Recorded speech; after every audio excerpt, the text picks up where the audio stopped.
it's Nelene, your Jamaican scholar, and we're here for my first video back in a long time. I know I've shared a little bit of content with Leighton, but I haven't actually sat in front of the camera for a minute. There is so much to catch you guys up on. But I think kind of what this video today is going to be about is how I conceived my second son. Yes, I'm now a mom of 2 boys. So I'm going to talk about how I conceived my second son with PCOS. So stick around because this story is different than how I conceived my first.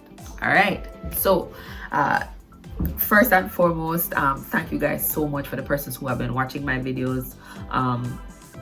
You know, I'm so surprised how the channel has kind of blown up. I am almost at my 1,000 subscribers. So, you know, if you know anybody who is dealing with PCOS, trying to conceive with PCOS, you know, trying to conceive again with PCOS, definitely go ahead and share my videos with them. If you haven't yet subscribed, click on that subscribe button. Also make sure that you have notification turned on so that you can know when I post another video, and I'm definitely going to commit and try to post a new video every week. All right, so now that I've got that promo talk out of the way, let's get into it. As I would have mentioned before, since I last sat down to record a video, I actually got pregnant with and delivered another child. Yes, I'm now a mom of 2 boys. My first son, Leighton, is 3 years old, and now my second son, Leo, is almost 1. He is 11 months old, and I was able to conceive with a little bit more help than I had the last time, a second child with PCOS. Now, firstly, I guess I should share kind of how PCOS would have impacted postpartum and my return to fertility. One of the things that I did after I had Leighton was that I really worked hard to, you know, drop weight, because one of the big things with PCOS is really you know, getting to a healthy weight, because it's very hard to maintain a healthy weight with PCOS. So I lost quite a bit of weight because I had gone all the way up to, I think it was 181 pounds while I was pregnant. I was able to get back down into the 150s. Now that is not necessarily the exact weight that I was when I was before I got pregnant. I was, you know, in the 120s, 130s before I got pregnant.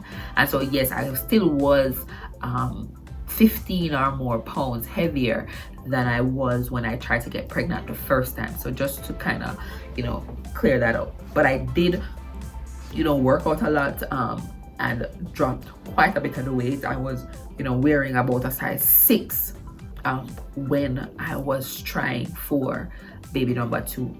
Now, another thing that I did was that I stayed on prenatal vitamins. I was still breastfeeding when I got pregnant with baby number 2. In fact, I breastfed up until close to the 3rd trimester.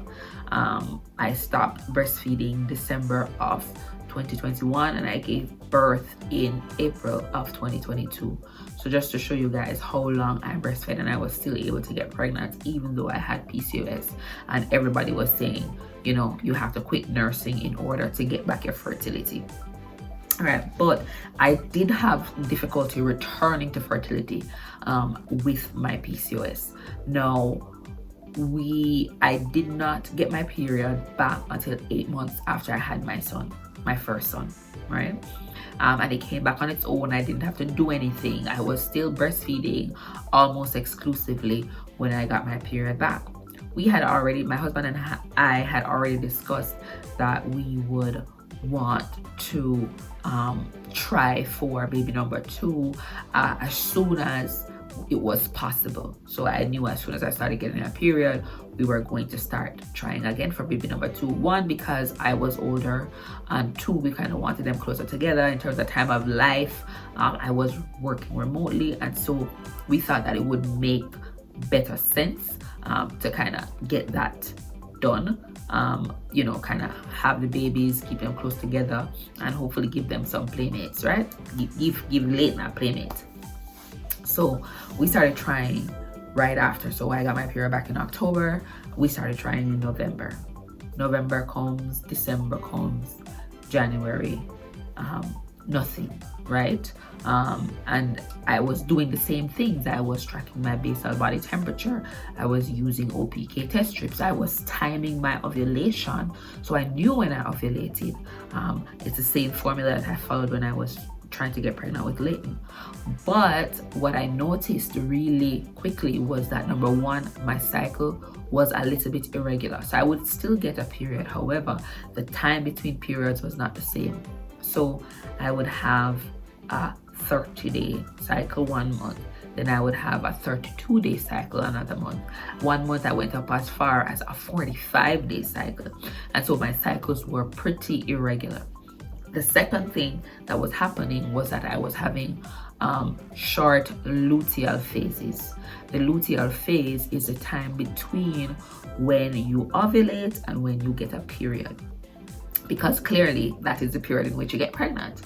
Now your luteal phase needs to last about, I believe they said 10 or more days in order for you to actually be able to conceive. And my luteal phase was something like 8 days, right? I would find that based on when I'm tracking my ovulation, that I would have ovulated, and within a week or a week and 1 day, I would have a period. And in reading online, I realized that this short luteal phase would make it pretty much impossible to get pregnant. And so even though I was having a period, I was still sub-fertile because my body was not producing luteal phases long enough for an egg to implant and actually, you know, be able to stick around long enough to get pregnant. So I started doing research, and I realized that, you know, they said that some of the things that contribute to short luteal phase include magnesium deficiency, which is pretty common for women with PCOS, and also common for women who are breastfeeding. Now, I was still taking my prenatal vitamins. I had gotten back on taking folic acid because that was something I did in advance of getting pregnant with Leighton as well. I was taking folic acid even before I knew I was pregnant, right? While I was trying to conceive, I was taking folic acid.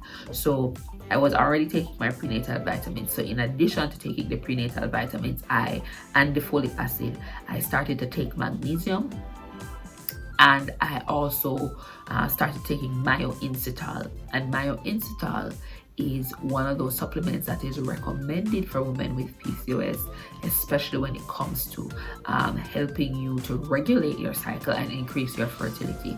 So again, prenatal vitamins, folic acid, magnesium, myoinsitol.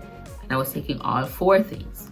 My cycles actually started to regulate, meaning they were coming around the 31-day mark. However, I was still having one problem.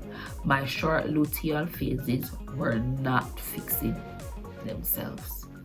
And so, I think it was maybe May or early June, I decided to go and see my midwife, right? Because I don't see a gynae OB. Ever since I got pregnant with Leighton, I've been doing midwifery practice just because of a more holistic, more patient-centered care setup. That's what I did. So I went in to see my midwife, and she took down all the information, and she said, it seems as if your progesterone levels are low. And so what I would recommend is that we do 3 cycles of this progesterone therapy. And if after those 3 cycles you are not pregnant, then I would recommend that we move you on to a fertility specialist.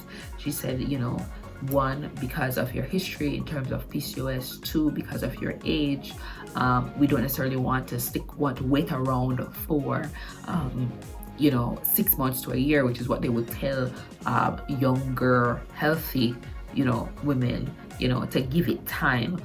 So she said 3 months. Okay, so I believe I would have done this progesterone therapy. And the progesterone therapy, you don't have to take progesterone for the whole month. A cycle of progesterone actually happens, I believe, something like 5 to 8 days after your ovulation. I can't exactly remember, right? But I know you take it for just 5 days, right? So what happened was that I would ovulate, I would make those days pass, and then I would take progesterone for 5 days and I would stop. And the progesterone, the form of progesterone, I got the prescription, it said Provera, right? So that was the name of the synthetic form of progesterone that I was taking. It was Provera. So I did the Provera for 5 days, and it was about 5 to 8 days after my my period, because what they did was like, oh, after my ovulation, because what you do is like you wait and you test for pregnancy, and if you're not pregnant, then you take the Provera, right? So take the Provera and for 5 days and then stop.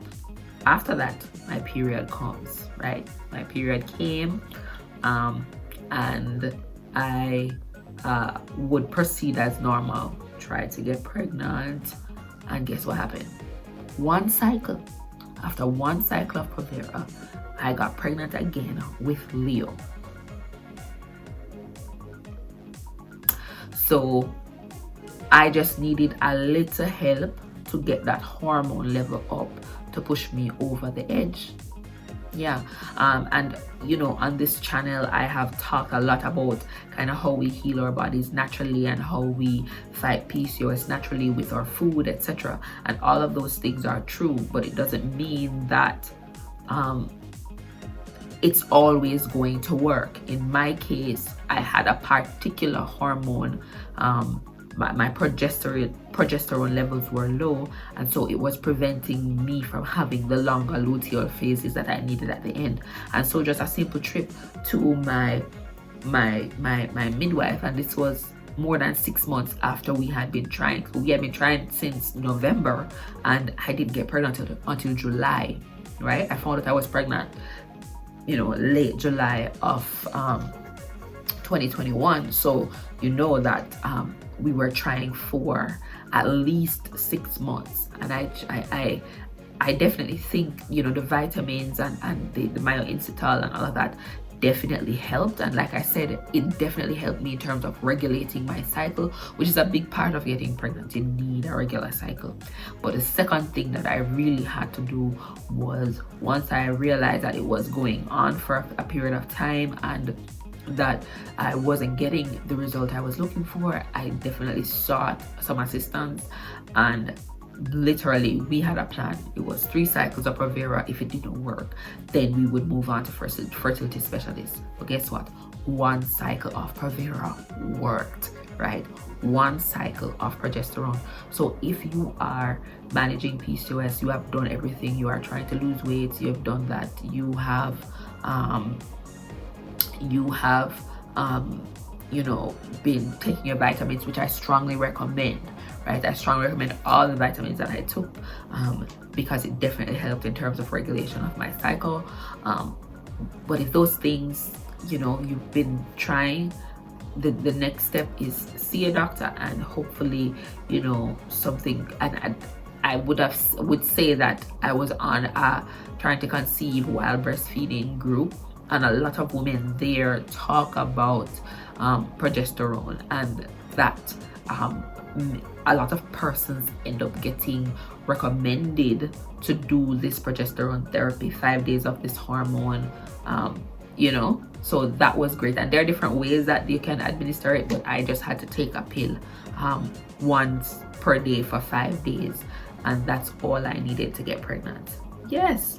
So I'm going to share a little bit about, you know, my pregnancy, etc. a little bit later, but for now I have stuff to do. As you can see, I'm in my office,